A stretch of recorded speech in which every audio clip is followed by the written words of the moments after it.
Assalamualaikum warahmatullahi wabarakatuh.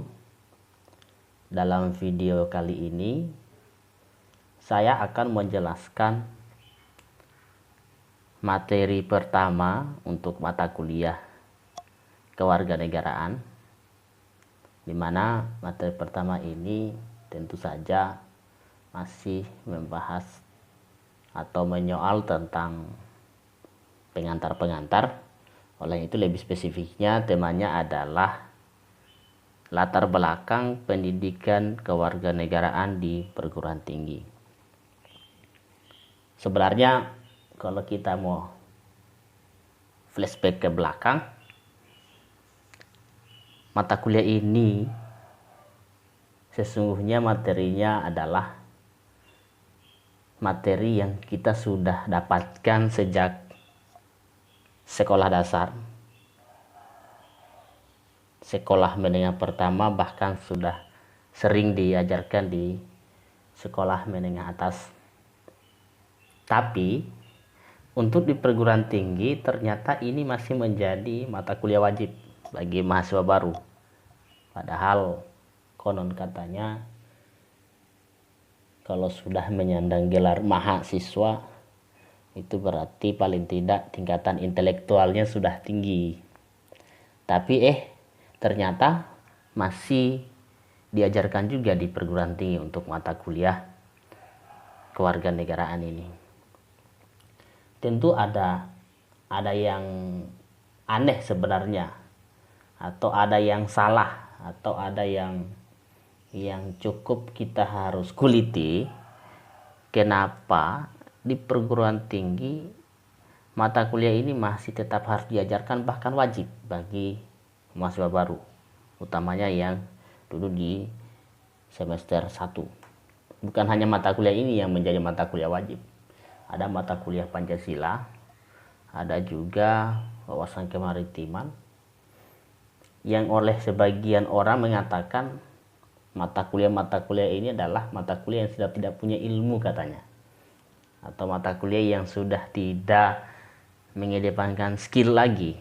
Lah iya, tapi itu adalah bahasa-bahasa yang sebenarnya itu adalah bahasa kemunduran. Maksudnya adalah kalau sudah ada yang berpikir mata kuliah ini adalah mata kuliah yang deso, yang kampungan, mata kuliah yang oleh kalangan milenial sudah tidak digubris lagi, maka otomatis bangsa kita sesungguhnya sudah berada pada posisi kemunduran. Seperti itu. Jadi kenapa kita harus paham, kenapa kita harus tahu, kenapa kita harus diajarkan kembali tentang kewarganegaraan di perguruan tinggi? Karena kalau kita kembali ke belakang, dalam artian kita melihat kesepakatan dalam konferensi internasional, artinya ini dunia internasional, di Paris, ya, dalam hal ini diselenggarakan oleh UNESCO tahun 1998 waktu itu dikatakan bahwa jadi kesepakatan di pertemuan itu adalah pendidikan tinggi masa depan itu harus bertolak dari pandangan bahwa tanggung jawab pendidikan adalah yang pertama tidak hanya meneruskan nilai-nilai, mentransfer ilmu pengetahuan, teknologi dan seni, tetapi juga melahirkan warga negara yang berkesadaran tinggi tentang bangsa dan kemanusiaan. Yang kedua, mempersiapkan tenaga kerja yang produktif untuk masa depan dalam konteks yang lebih dinamis. Serta yang ketiga, mengubah cara berpikir, sikap hidup dan perilaku berkarya individu maupun kelompok masyarakat dalam rangka memprakarsai perubahan sosial yang diperlukan serta mendorong perubahan ke arah kemajuan yang adil dan bebas. Jadi teman-teman perlu sadari bahwa bukan hanya pada mata kuliah lain yang mengharuskan, tetapi pada umumnya semua bentuk dan model pembelajaran yang diterapkan di perguruan tinggi, hakikatnya harus menjawab tiga prinsip tadi.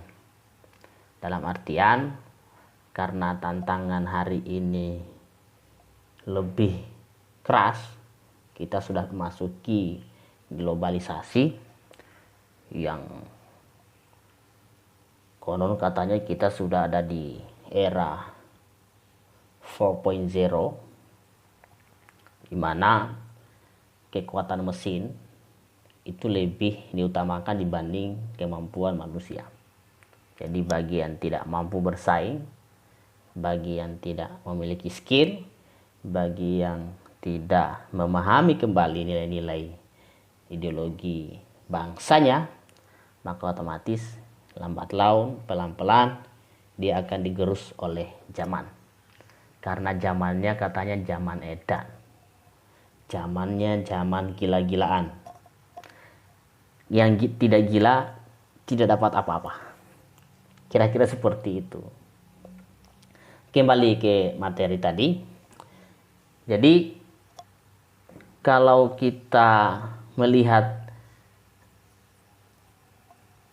kesepakatan yang disepakati di Konferensi Internasional UNESCO di Paris 98 tadi, ternyata pendidikan itu tidak hanya sekedar mentransfer pengetahuan, tidak boleh hanya sekedar menggugurkan kewajiban, tetapi bagaimana agar kiranya peserta didik itu mampu meneruskan nilai-nilai pengetahuan, teknologi, dan seni, tetapi tentunya tidak meninggalkan nilai-nilai ideologi bangsa kita, dalam hal ini nilai-nilai Pancasila.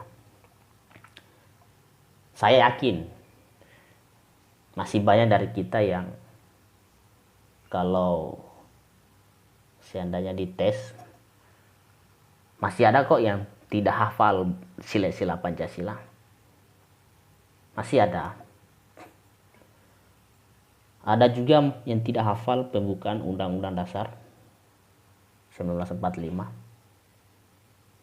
Apalagi butir-butir Pancasila yang 45 butir itu. Masih banyak yang tidak hafal.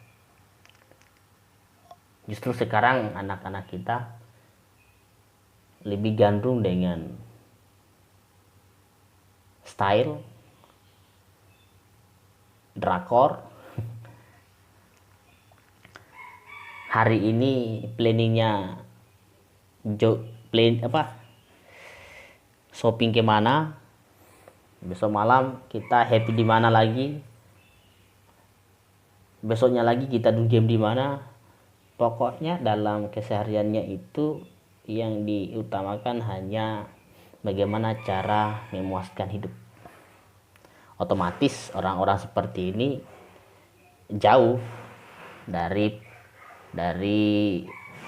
kepedulian tentang berbangsa dan bernegara. Tanggung jawab pendidikan berikutnya adalah mempersiapkan tenaga kerja masa depan yang produktif dalam konteks yang dinamis. Kita sama-sama tahu, teman-teman, hari ini cukup banyak gejolak yang muncul di masyarakat kita, bangsa Indonesia. Salah satunya adalah persoalan TKA yang oleh pemerintah mereka dianggap memiliki skill tertentu yang kemudian harus ada semacam transfer ilmu sehingga diperkerjakan di Indonesia. Namun di sisi lain masyarakat Indonesia seolah tidak sepakat atau tidak menerima karena dianggap tidak memperhatikan asas keadilan yang itu jelas-jelas tercantum dalam Pancasila. Tapi ada hal yang perlu kita harus perhatikan, teman-teman. Itu adalah bukti bahwa secara skill, secara sumber daya manusia, kita memang punya jumlah yang sangat besar. Tetapi yang memiliki sumber daya manusia yang dalam hal ini punya skill itu justru sangat kecil. Nah, ini yang menjadi problem. Memang kita punya bonus demografi yang cukup besar, tapi bagi saya jumlah penduduk yang besar tanpa dibarengi oleh skill yang memadai, maka bonus tadi bisa berubah menjadi malapetaka. Jadi teman-teman di sini harus paling tidak mengetahui kondisi itu. Harapannya adalah dengan mempelajari kewarganegaraan, jiwa atau semangat nasionalisme itu bangkit, yang tadinya mungkin masa bodoh atau apatis dengan perkembangan bangsa kita. Mungkin dengan kita sering-sering mempelajari kondisi bangsa kita, dengan sendirinya kita akan mampu membangkitkan semangat untuk kemudian menjadi penerus bangsa yang kompeten tentunya. Tanggung jawab pendidikan yang berikutnya atau yang ketiga adalah mengubah cara berpikir, sikap hidup, dan perilaku berkarya individu maupun kelompok masyarakat dalam memprakarsai perubahan sosial. Ini jelas. Artinya apa? Selama ini pemuda kita, mahasiswa kita, itu lebih gandrung menyoal atau membahas, bahkan menggelar kajian seputar ideologi Marxis, ideologi Adam Smith, manifesto komunis Das Kapital 1 dan 3 kalau Marx dikuasai. Begitu pula ideologi Adam Smith dengan liberal kapitalisme yang dikuasai. Anehnya, ideologi Pancasila butir-butirnya saja tidak dihafalkan, tidak dikuasai. Ini yang menjadi problem di generasi kita. Semoga kondisi ini bisa dipahami dan bisa disadari oleh generasi kita, termasuk teman-teman yang mungkin hari ini gandrung dengan mencari ilmu. Mudah-mudahan tidak sampai lupa dengan kondisi bangsa kita yang hari ini boleh dibilang hidup segan mati tak mau, muncul tak dapat diraih, malang tak dapat ditolak, maju kena mundur kena. Alasan berikutnya kenapa kemudian pendidikan kewarganegaraan menjadi wajib di perguruan tinggi. Yang pertama tadi adalah perubahan pendidikan ke masa depan. Tentang tanggung jawab pendidikan tadi sudah dijelaskan 3 poin. Yang alasan kedua itu adalah dinamika internal bangsa Indonesia. Memang secara fakta fenomena loncatan demokratisasi, transparansi yang hampir membuat tak ada lagi batas kerahasiaan di negara kita, bahkan untuk hal-hal yang seharusnya dirahasiakan menjadi tidak terahasiakan lagi. Nah, ini pasti mengundang gejolak dalam artian bahwa yang mungkin zaman Orde Baru hampir semua aktivitas masyarakat Indonesia dikontrol, hampir semua kebebasan berpendapat itu dikungkung. Tiba di masa reformasi ini menjadi tersalurkan, bahkan tak terbendung lagi. Kalau saya mengatakan kebebasan yang kebablasan itu pada akhirnya menjadi sesuatu yang tidak efektif lagi, atau pada dasarnya sesuatu yang berlebihan itu tidak bagus, tidak baik. Ibarat obat yang katanya menyembuhkan, tapi kalau overdosis menjadi racun bagi tubuh kita. Nah, gejolak-gejolak politik demokrasi di Indonesia tentu disebabkan oleh beberapa faktor. Faktornya itu ada 2. Itu adalah faktor internal yang berasal dari bangsa Indonesia itu sendiri dan faktor eksternal. Jadi di sini kita bisa memprediksi dan mendeteksi kondisi internal bangsa Indonesia dengan banyaknya fenomena tadi itu bisa disebabkan oleh dua faktor. Yang pertama adalah faktor internal tadi dengan faktor eksternal. Dalam hal faktor internal itu muncul dari kesalahan sebagian masyarakat kita dalam memahami Pancasila. Banyak kalangan masyarakat memandang Pancasila tidak dapat mengatasi masalah krisis. Sebagian lagi masyarakat menganggap bahwa Pancasila merupakan alat legitimasi kekuasaan Orde Baru di masa itu. Segala titik kelemahan pada Orde Baru pada saat itu linear dengan Pancasila. Akibat yang timbul dari kesalahan pemahaman tentang Pancasila ini kemudian sebagian masyarakat menyalahkan Pancasila, menyalahkan ideologi kita Pancasila, bahkan anti Pancasila. Kenyataan semacam ini sekarang sedang menggejala pada sebagian masyarakat Indonesia. Kesalahan pemahaman ini yang dalam bahasa filsafatnya, epistemologisnya, ini menjadikan masyarakat telah kehilangan sumber dan sarana orientasi nilai.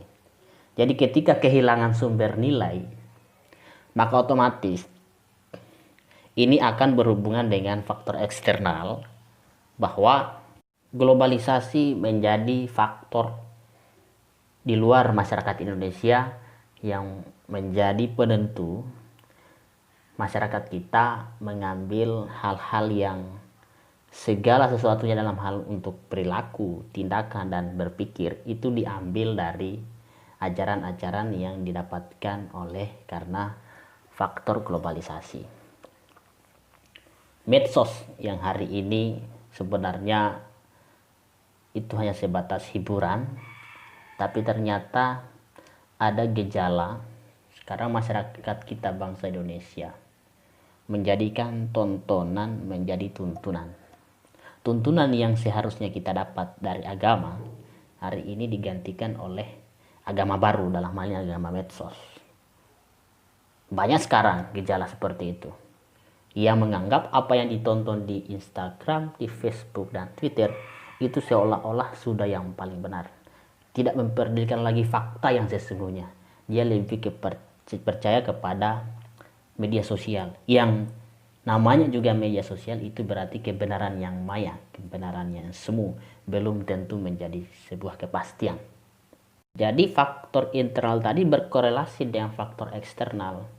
Mungkin sebenarnya faktor internalnya tidak terlalu parah, tapi karena faktor eksternal dalam hal globalisasi, kita digempur dengan globalisasi, kita ditawarkan dengan ideologi-ideologi dari luar, kita ditawarkan dengan budaya-budaya dari luar, kita ditawarkan dengan cara bersikap dan berperilaku seperti orang-orang dari luar.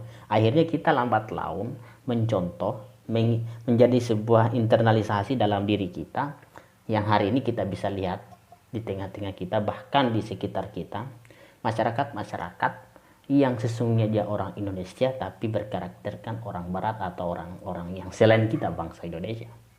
Jadi cukup pelik persoalan di bangsa kita. Kalau saya membandingkan generasi sebelum reformasi, bukan berarti saya lebih mengandalkan zaman atau masa-masa sebelum reformasi. Kita hanya bisa mengambil perbandingan saja, bahwa generasi sebelum reformasi itu cenderung faham akan nilai-nilai Pancasila dalam bertindak dan berperilaku. Mereka lebih mengedepankan nilai-nilai Pancasila. Berbeda dengan generasi keluaran reformasi, itu mereka cenderung tidak peduli dengan Pancasila, bahkan tidak peka terhadap kondisi-kondisi sosial ekonomi di bangsa kita. Yang ada di benak mereka hanyalah bagaimana memenuhi kebutuhan hidup dengan cara yang praktis. Artinya tidak lagi mereka berpikir untuk bagaimana mencapai sesuatu itu dengan cara yang boleh dibilang menantang, tapi inginnya menikmatinya itu secara praktis. Jangankan pekerjaan, sekarang banyak mahasiswa yang berorientasi praktis. Untuk mendapatkan nilai saja dia melalui metode-metode yang praktis. Untung dosennya masih kebal bentengnya, tapi kalau sudah tidak kebal juga, jebol juga pada akhirnya. Jadi semua serba praktis. Sudah ada nasi instan, mie instan. Ternyata sekarang sudah ada juga otak instan. Nah, ini yang menjadi PR kita semua. Bukan hanya nasihat untuk mahasiswa, tapi sekaligus juga nasihat untuk diri saya sendiri sebagai anak bangsa Indonesia. Tanggung jawab kita berat. Merebut kemerdekaan dengan mempertahankan kemerdekaan itu lebih sulit. Mempertahankan kemerdekaan. Kata Bung Karno, perjuangannya itu tidak sesulit perjuangan kita. Perjuangannya dia hanya mengusir penjajah. Artinya hanya melawan musuh dari luar. Kita lebih berat karena lawannya kita adalah bangsa kita sendiri, kata Bung Karno. Mudah-mudahan teman-teman bisa memahami pesan-pesan itu. Semoga kita tetap istiqomah dalam hal memperjuangkan, mengedepankan nilai-nilai kewarganegaraan warga Indonesia yang tentu saja diambil dari Pancasila dalam berperilaku, bertindak, dan berinteraksi dengan sesama. Semoga penyampaian singkat ini bisa sedikit mengantar teman-teman mahasiswa khususnya untuk bagaimana kemudian mengingat kembali sejarah-sejarah perjuangan bangsa kita, sejarah-sejarah pergolakan bangsa kita. Dengan demikian kita bisa mampu merangkai atau mampu menjadikan atau mentransformasi sikap kita untuk menjadi salah satu warga negara yang bisa mendukung pembangunan di Indonesia. Terima kasih.